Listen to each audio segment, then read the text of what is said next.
A Souza Produções convida você a se tornar um patrocinador. Semeie no nosso ministério. Com a sua oferta poderemos produzir muito mais vídeos. Este é um ministério independente e, por isso, precisa da sua participação.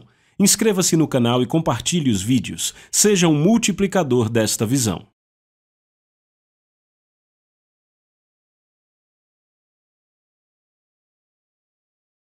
Os versículos usados nos vídeos que traduzimos nem sempre correspondem a versões em português. Muitas vezes precisamos traduzir do original em inglês para fazerem sentido no contexto do vídeo. Amém! Amém, amém, amém! Jesus, nós amamos você demais! Aleluia!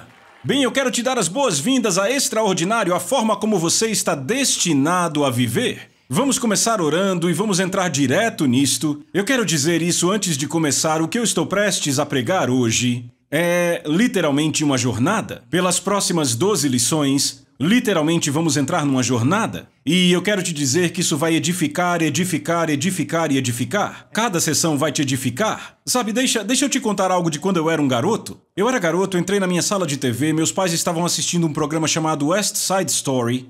E eu me lembro que eles estavam assistindo, meu pai, minha mãe, minhas irmãs, e eu entrei andando naquela sala de TV e estava bem no final do filme e o ator principal estava falando sua fala mais importante. E sabe, ele falou aquela frase, eu acho que ele estava prestes a morrer, e de repente minhas irmãs chorando, a minha mãe chorando, meu pai parecia bem triste, e eu olhei para aquilo e disse, uau, que coisa! O que aconteceu foi que passaram por toda a jornada da história e a fala final os impactou. O que vai acontecer nessas sessões, especialmente nas 6 primeiras lições, é que de fato vamos construir um fundamento, mas eu te digo que das 7 a 12 todos seremos edificados, mas quando chegarmos na lição 12 será como uma pancada de um tijolo, como aconteceu comigo. Estão comigo? Mas a primeira coisa que faremos antes de começarmos é orar e entregarmos tudo isso a Deus, amém?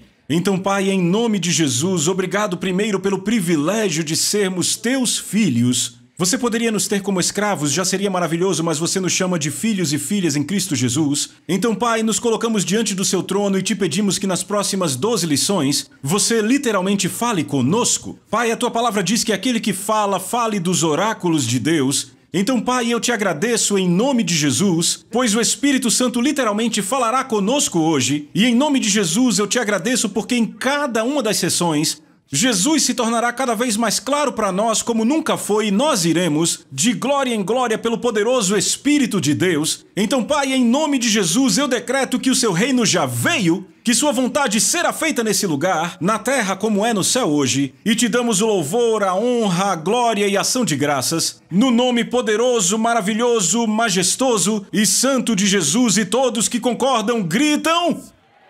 Sim, vamos louvá-lo mais uma vez, mais uma vez. Obrigado, Senhor. Em nome de Jesus, amém. Você pode sentar? Bem, então deixa eu dizer o seguinte, eu vou abrir esta primeira sessão falando de um cara chamado Thomas Kuhn. Thomas Kuhn foi um cientista da década de 60 que trouxe um termo que se tornou um termo aceito e usado, você o encontra nos dicionários. O termo que ele cunhou foi o seguinte... Mudança de paradigma. Repita, mudança de paradigma. O que é uma mudança de paradigma? Bem, um dos dicionários onde vi diz que é uma mudança radical. Outra fonte onde pesquisei diz que é uma mudança fundamental e significante na forma como vemos algo. Outra fonte, que é a minha favorita, diz: pense numa mudança de paradigma como uma mudança de uma forma de pensar para outra. É uma revolução.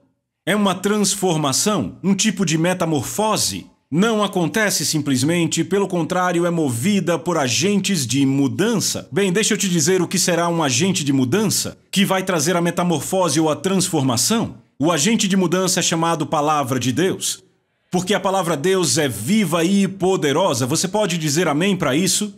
Amém. Bem, eu vou começar com 1 Coríntios e este será o nosso versículo fundamental. 1 Coríntios capítulo 2, verso 9. Paulo diz o seguinte: nenhum olho jamais viu, nenhum ouvido jamais ouviu, e nenhuma mente jamais imaginou o que Deus preparou para aqueles que o amam. Isto soa como uma vida extraordinária e inimaginável, você não acha? Você não diria isto?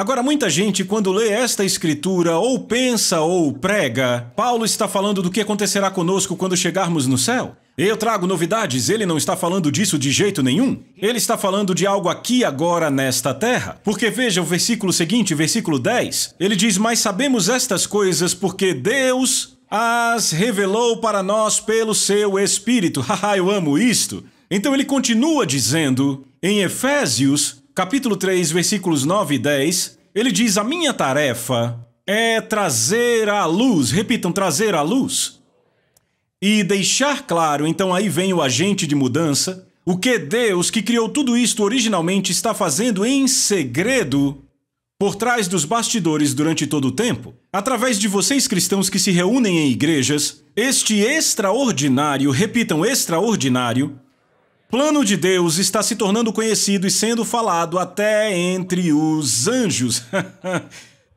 Ei, vamos dar assunto para os anjos falarem, não vamos? Você pode dizer amém?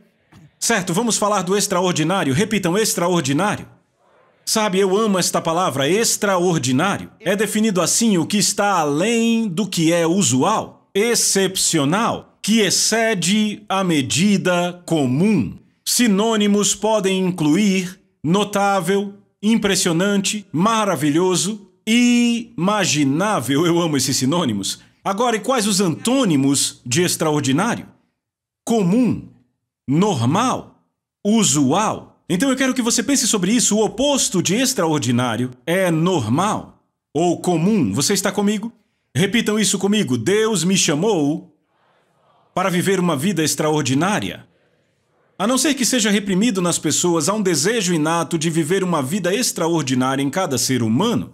Vejam os filmes populares, certo? Os filmes mais amados sempre têm personagens extraordinários fazendo coisas notáveis. Vejam o Super-Homem, temos o Homem-Aranha, temos Star Wars, Senhor dos Anéis, temos o Quarteto Fantástico, X-Men, Crônicas de Nárnia, temos Matrix, o Incrível Hulk, só para citar alguns. Temos filmes com personagens extraordinários, fazendo coisas notáveis, vivendo uma vida excepcional. Por exemplo, Batman, Homem de Ferro, Indiana Jones, Zorro, Coração Valente, William Wallace. Amo aquele cara. E esta nem é a lista completa, certo? Na verdade, deixa eu dizer isto. 35, ouçam com atenção, dos 50 maiores sucessos de bilheteria de todos os tempos são filmes desta categoria.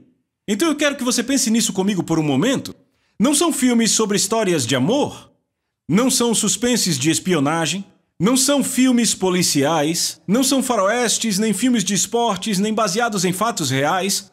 70% dos filmes mais populares de todos os tempos são filmes centrados em personagens extraordinários fazendo coisas notáveis, vivendo uma vida excepcional com poderes extraordinários. Por que isso acontece? Porque o público é atraído para esse tipo de filmes. Porque foi esta a maneira que Deus originalmente nos criou para viver. Há um desejo em nós, um desejo profundo em todo ser humano, para viver uma vida extraordinária, e se não está lá foi porque alguém reprimiu, pois Deus colocou esse desejo. É uma boa hora para dizer amém? Agora, essa não é a imagem que tem sido pintada no cristianismo? Sabe, eu fui salvo na faculdade numa sala da minha fraternidade. Uma das coisas que me afastou do reino de Deus por anos e anos foi a imagem do cristianismo. Sabe, a minha imagem de um cristão era de alguém fraco, esquisito e covarde. Eu não via os cristãos como pioneiros. Para mim, eles não eram desbravadores, nem pensavam fora da caixa. Eu não via nenhum cristão que, sabe, fosse um homem forte ou um líder. Estão comigo? E as mulheres eram ainda piores? Para mim, as mulheres eram pessoas que não se vestiam bem, que tinham que ficar em casa, permanecer na cozinha e não falavam muito mais. E eu não queria uma esposa que vivesse uma vida dessa, eu queria uma esposa que vivesse uma vida completa comigo. Então isso me afastou do reino por muito tempo, porque para mim tornar-se cristão era fugir da criatividade, perder a excelência. Estão acompanhando? Mas deixa eu te dizer isso, Deus criou o homem para ele ser extraordinário. Porque se lermos Gênesis capítulo 1, versículo 27, na versão A Mensagem, temos o seguinte: Deus criou os seres humanos. Ele os criou como Deus. Repitam, como Deus. Refletindo a natureza de Deus. Então Deus disse no verso 28, está na Bíblia A Mensagem, eu amo essa versão. Ele disse ao homem e mulher que havia criado, veja as palavras dele, ele disse, prosperem, repitam, prosperem, reproduzam, encham a terra, assumam o controle, Este foi o comando de Deus. Veja, se você olhar para Adão, ele era um homem extraordinário. Sabe, a Bíblia nos dá um vislumbre de Adão, mas, sabe, Deus trouxe cada espécie de animal para Adão e Adão deu nome a cada um deles. É claro, eles devem ter debatido, mas ficou a cargo de Adão dar o nome a cada animal. Você entende que havia mais de 1 milhão de espécies nesta terra? Isso é notável. Não só ele teve a capacidade de nomeá-los, ele teve a capacidade de se lembrar de cada nome que deu a 1 milhão de espécies de animais. Era um homem extraordinário e alguém diz, bem, John, sabe, tudo isso se perdeu na queda? Deixa eu ler para você o que o Novo Testamento diz a respeito disso, Romanos 5,18 na versão A Mensagem. Aqui está o resumo de tudo. Assim como uma única pessoa errou e nos deixou com todo esse problemão com pecado e morte, outra pessoa fez o que era certo e Deus nos livrou disso, mas mais que apenas nos livrar do problema, Ele nos trouxe para a vida. De que tipo de vida ele está falando? Ele está falando de uma vida extraordinária. Extraordinária, acima da norma. Está comigo? Ah, eu amo isso. Deus não apenas quer que você viva extraordinariamente, Ele te equipou para isso como crente do Novo Testamento. Uma vida que é extraordinária e notável não está restrita a certos indivíduos. Uau, isso é muito forte de se dizer. Não importa se você é uma mulher de negócios, se você é uma mãe dona de casa, se é uma professora de escola, se é um artista, uma cabeleireira. Não importa se você trabalha numa empresa, Deus te chamou para uma vida extraordinária. Na arena para a qual Ele te chamou, não é baseado na sua posição, é baseado na posição do seu coração. Este é um bom lugar para dizer amém. Eu estou ficando feliz agora. O poder para realizar feitos notáveis e viver uma vida excepcional não está ligado a uma ocupação, mas a uma disposição do coração. Eu digo isso de novo. Hollywood, a cultura e os religiosos pintaram uma imagem distorcida do povo de Deus aos meus olhos, e não só aos meus olhos, mas a bilhões de outros. Estão comigo?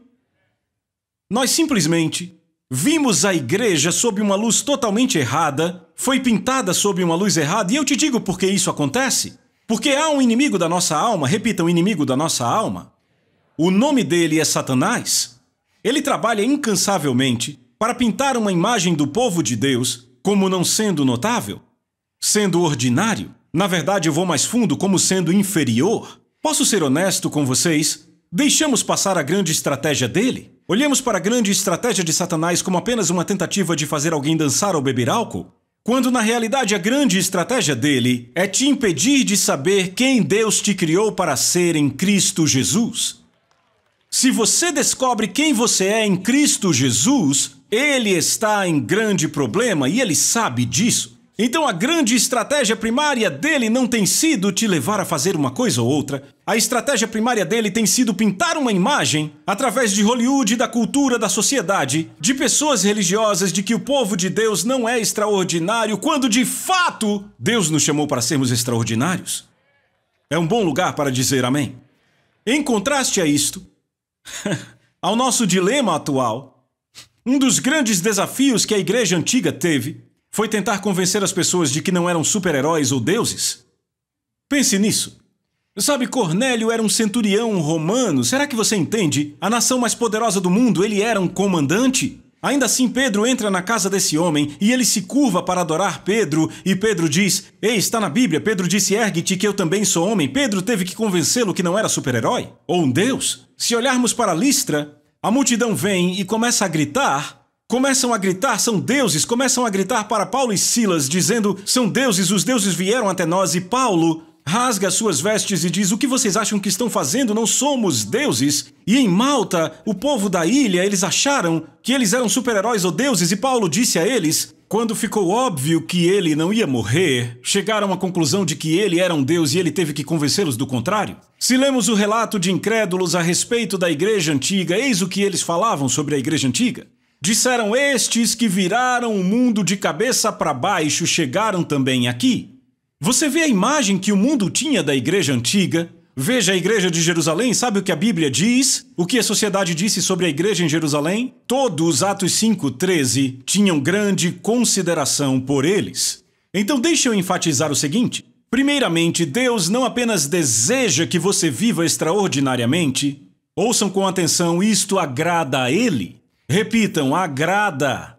Agora deixa eu falar sobre esse tópico, sobre agradar a Deus, porque eu acho que é muito importante, certo? 2 Coríntios capítulo 5, verso 9, Paulo escreve o seguinte, é um dos meus versículos favoritos da Bíblia. Paulo disse assim, fazemos disso nosso alvo, quer presentes ou ausentes, o bem agradarmos a Jesus. Este é um dos meus versículos favoritos. Foi um dos grandes clamores no meu coração por anos e anos. Eu clamava a Deus, Deus, eu quero te agradar o melhor que eu puder. Eu orei isto por anos e anos e anos. Estão comigo? Então, em anos recentes, a importância deste versículo tem perdido seu impacto por causa do ensino que temos tido sobre o amor incondicional de Deus. E quantos sabem que isso é muito importante?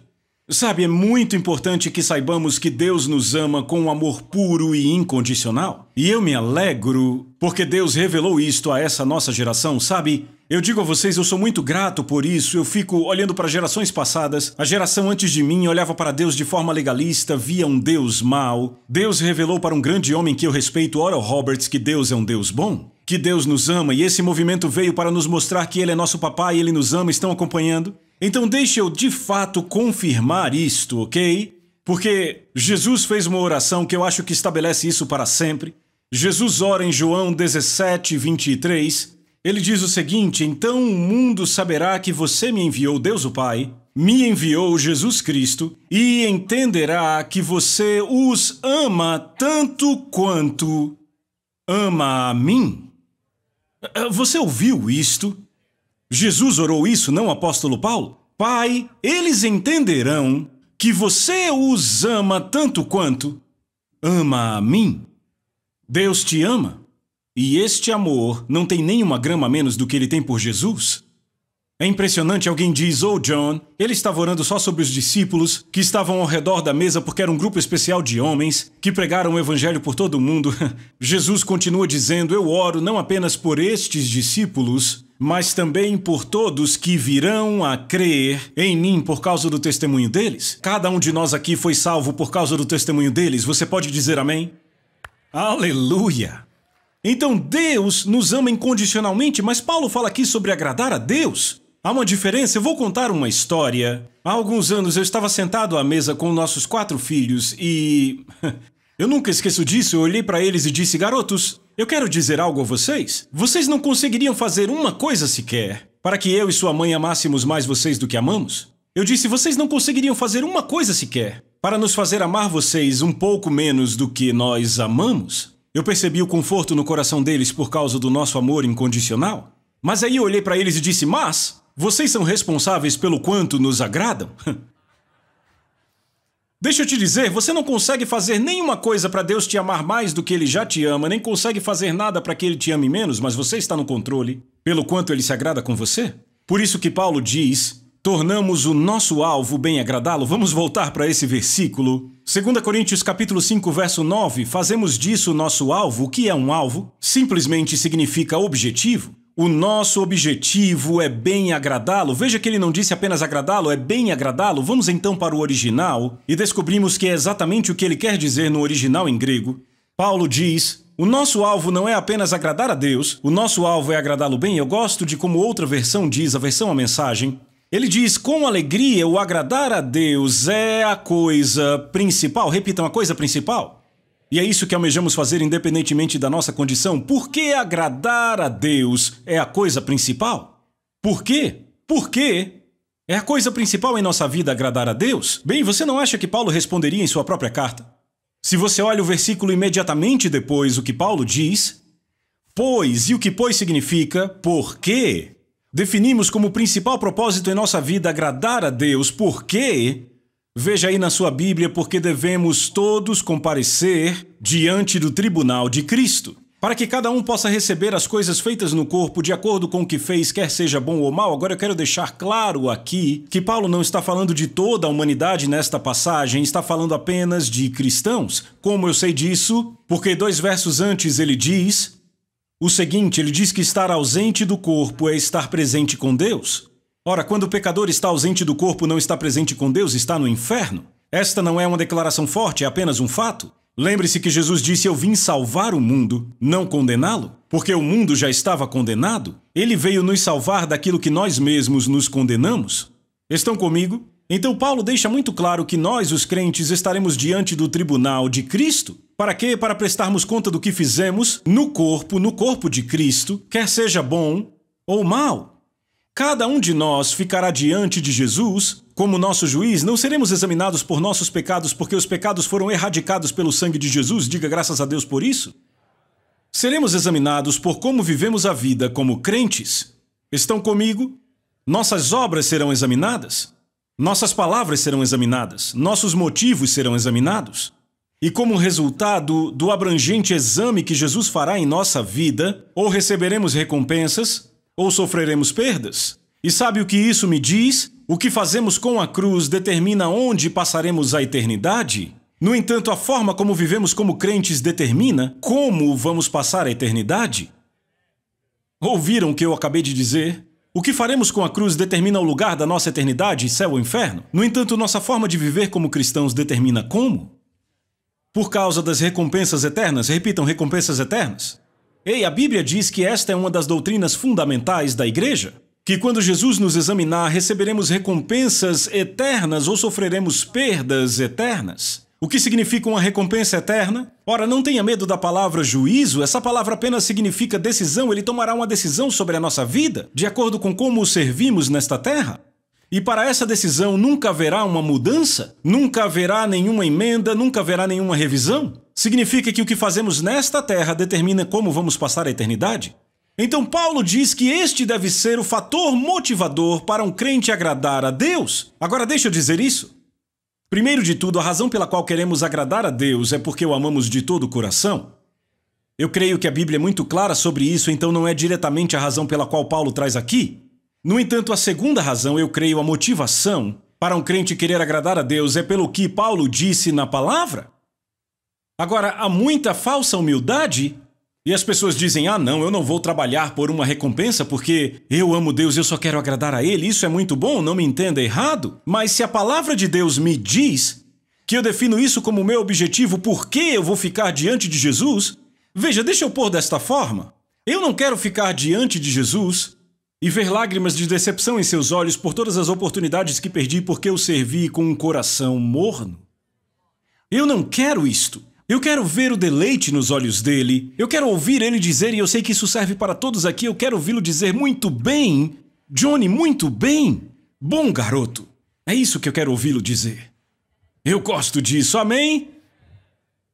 Foi por isso que Paulo falou aquilo e alguém diz: ah, é sério? Deixa eu te mostrar o que o Espírito Santo falou com o apóstolo João. João diz assim, isto é 2 João, certo? 2 João, verso 8. João diz o seguinte, ele diz: tenham cuidado para que não percam aquilo que temos realizado com esforço, mas, repitam, mais, que possamos receber recompensa completa. Você entende? Este é Deus, o nosso Pai, falando através de um apóstolo. E Deus está dizendo a você: tenha cuidado, para que você não perca aquilo pelo qual eu paguei um alto preço para te recompensar, para que você receba recompensa completa. Ele não diz apenas recompensa, ele diz recompensa completa. Esta é a paixão de Deus para você. Eu olho para os meus filhos, eu os amo tanto, e não importa o que façam, nunca vai mudar o meu amor por eles. Mas sabe, eu já desafiei os meus garotos antes. Entendem do que eu estou falando? E eu disse: garotos, eu quero que vocês façam isso e quer saber? Sabe o que me dá prazer como pai? E entenda, isso não faz com que eu os ame mais, porque nada pode fazer isso. Pensando bem, é possível, Deus pode aumentar meu amor por eles, mas o que eu quero dizer é que meu amor não é baseado na performance deles. Mas o que me dá prazer é se eu dou uma tarefa a eles e eles vão e fazem. Especialmente quando fazem de todo o coração com paixão naquilo. Eu te digo que como pai, eu adoro recompensá-los. E eu quero recompensá-los bem quando fazem algo do tipo, entendem o que eu digo? Eu olho para o meu filho mais velho, Addison, e sabe que grande homem de Deus? Ele foi aceito pela 7ª melhor universidade de negócios do mundo e se graduou com honras há 3 anos e meio e veio até mim um mês antes de começar a faculdade e disse: pai, será que eu devo mesmo ir para a faculdade? Eu disse: o quê? Eu disse: como assim? Ele disse: pai, eu quero trabalhar para você e para a mamãe, eu quero levar a palavra de Deus com vocês, eu quero ministério em tempo integral. O que eu poderia dizer? Com certeza é o que você diz. Então ele entrou na nossa equipe e eu disse ao diretor da equipe, ele não tem nenhum privilégio que outro da nossa equipe não possa ter só porque ele é um Bevere? Isso está claro? Ele disse, sim, senhor. Para ser honesto, eu acho que eu fui até um pouco duro. Mas depois de 6 meses, nosso diretor me ligou e disse, John, eu quero pôr o Addison no departamento de relações com igrejas. Eu disse, é sério? Por quê? Ele disse, porque seu filho é um grande líder. Eu disse, faça. Então Addison entrou no departamento de relações com igrejas e na época em que ele assumiu, havia cerca de 2 ou 3 mil igrejas na América usando nossos cursos. Eles usavam para seus grupos de comunhão, treinamento de líderes, treinamento de equipes e até para os seus cultos às quartas e domingos. E ele assumiu aquele departamento e era o começo do ano e ele veio até mim e disse, pai, ele disse, o que faríamos se dobrássemos esse departamento nesse ano? Eu estava rindo por dentro. Eu pensava, de jeito nenhum você vai conseguir dobrar o que fizemos nesse departamento esse ano. Eu olhei para eles e eu disse, se vocês conseguirem fazer isso, eu vou levar o seu departamento inteiro num cruzeiro de 7 dias. Ele disse, ok, e foi embora. Agora, o ano inteiro ele ficou me ligando. No final de cada mês, pai, eu pus essa meta para essa pessoa e para aquela pessoa. Pode orar comigo por essa pessoa, por aquela pessoa, por essa meta. Agora entenda, eu disse a todos a razão número 1 para ligarmos para estes pastores é porque nos importamos com eles precisam de um amigo. Então eles começaram a passar, 20 minutos com cada pastor. Eu ouvi conversas de 40 minutos. Eu ouvi o meu filho e outras pessoas dizendo para mim, você pode ligar para esse pastor, ele precisa. Eu tentava o melhor que podia, às vezes não conseguia. Ele me ligava e dizia, pai, estamos realmente crendo na meta para o final do ano, precisamos de um milagre, pode orar conosco? Eu dizia, tá bem. No meio do ano eu olhei e pensei, talvez eles consigam essa meta. Sabe o que eles fizeram? Eles multiplicaram por 3. Vocês entendem o que é o triplo? Sabe o que eu fiz? Levei o departamento todo para um cruzeiro. Já ouviu falar de ganha-ganha? Deixa eu dizer o que é ganha-ganha. Número 1, tivemos um tempo maravilhoso juntos, algo que o time construiu. Número 2, nos alegramos porque estávamos levando a todos a palavra de Deus. Estão comigo. E número 3, eles alcançaram a meta que estava diante deles. E a Bíblia diz que o desejo alcançado é a árvore de vida. Esperança adiada faz adoecer o coração, mas desejo cumprido é árvore de vida. E você via uma árvore de vida naqueles caras, porque estabeleceram uma meta em oração. E eu te digo, era um departamento de oração. Eles alcançaram a meta e sabe, como pai e como chefe, eu te digo, eu fiquei tão orgulhoso. Sabe, todos os garotos da equipe, eu adotei eles como filhos também e eu estava muito orgulhoso, certo? Entendem o que eu digo? Então aquilo me trouxe grande prazer, trouxe alegria a eles. Você entende que alegria é quando um objetivo é alcançado e hoje mais de 15 mil igrejas na América usam nossos cursos? Sabe, aquele departamento explodiu. Agora deixa eu dizer algo. Deus fez o mesmo por nós. Ele escreveu um livro sobre a nossa vida. Veja o que a Bíblia diz, Salmo 139, verso 16. Davi disse, você me viu antes de eu nascer? Cada dia da minha vida estava registrado em teu livro. Repitam, livro. Sabia que escreveram um livro sobre você? Viu? Não são só os presidentes que têm livros sobre eles? Não é só o Michael Jordan que tem um livro dele, você também tem. Agora veja. Cada dia da minha vida estava registrado em teu livro, cada momento foi estabelecido quando ainda nenhum deles existia. Há um livro escrito sobre você. E entenda, Deus escreveu a sua vida do jeito que Ele desejou que você vivesse antes de você nascer. Ele escreveu cada momento, Davi disse. E o que Deus fez naquele livro definiu metas para você. Estão acompanhando? Então, sabe, o Addison veio até mim e disse, é isso que eu quero fazer, mas Deus definiu metas para nós. Sabe qual é a nossa responsabilidade? Descobrir quais são as metas de Deus para nós. Minha meta é diferente da sua. Sabe, se Deus te chamou para alcançar 3 pessoas, e talvez uma dessas 3 alcançará 1 milhão, e você cumpre sua meta, você será recompensado do mesmo jeito que Billy Graham, que alcançou 1 milhão de pessoas. Estão comigo? Se Deus te chamou para ser extraordinário no seu mundo de negócios, na sua empresa, pessoas vindo para Jesus por causa do seu testemunho, esta é a meta, entende? Depende de nós descobrir quais são estas metas. Sabe, tem gente que não gosta do fato de eu dizer isso ou da Bíblia dizer isso, você acredita? Mas ouça o que a Bíblia diz, isso está em Efésios 2, verso 10 na Bíblia ampliada. Pois somos feitura da própria mão de Deus, repitam, feitura. Obras das mãos dele, recriados em Cristo Jesus, nascidos de novo, para que possamos fazer aquelas boas obras que Deus predestinou, planejou de antemão quando? Antes de eu nascer um livro foi escrito, estão comigo? Deus preparou, planejou de antemão para nós, tomando caminhos que Ele preparou adiante de nós para que nós devêssemos andar neles. Repitam, devêssemos. vivendo a boa vida que Ele pré-arranjou e deixou pronta para vivermos. Isso não é maravilhoso? Deixa eu te dizer. Ele fez um bom plano para você, não um plano mau, porque Deus diz: eu sei que planos tenho a seu respeito, planos de paz e não de mal, para te dar um futuro. Cada uma das suas histórias é uma boa história. Cada um dos seus planos é um plano bom, é um plano extraordinário. Você me ouviu? Eu disse que é um plano extraordinário. Qual a nossa responsabilidade? Descobrir em oração qual é esse plano. É por isso que Paulo diz em Colossenses 1, versos 9 e 10. Sempre temos orado por vocês desde que ouvimos sobre vocês. Pedimos para que Deus encha vocês com conhecimento da vontade dele, com toda a sabedoria e entendimento que o Espírito dá. E aí vocês poderão viver como Deus quer e sempre vão fazer o que agrada a Ele. Suas vidas produzirão todo tipo de boas obras e vocês crescerão no conhecimento de Deus. Deixa eu te dizer, eu posso dizer com certeza, eu tenho certeza, Deus planejou uma vida extraordinária para você. Encerramos essa sessão, vejo você na próxima. A Soso Produções convida você a se tornar um patrocinador. Semeie no nosso ministério. Com a sua oferta poderemos produzir muito mais vídeos. Este é um ministério independente e, por isso, precisa da sua participação. Inscreva-se no canal e compartilhe os vídeos. Seja um multiplicador desta visão.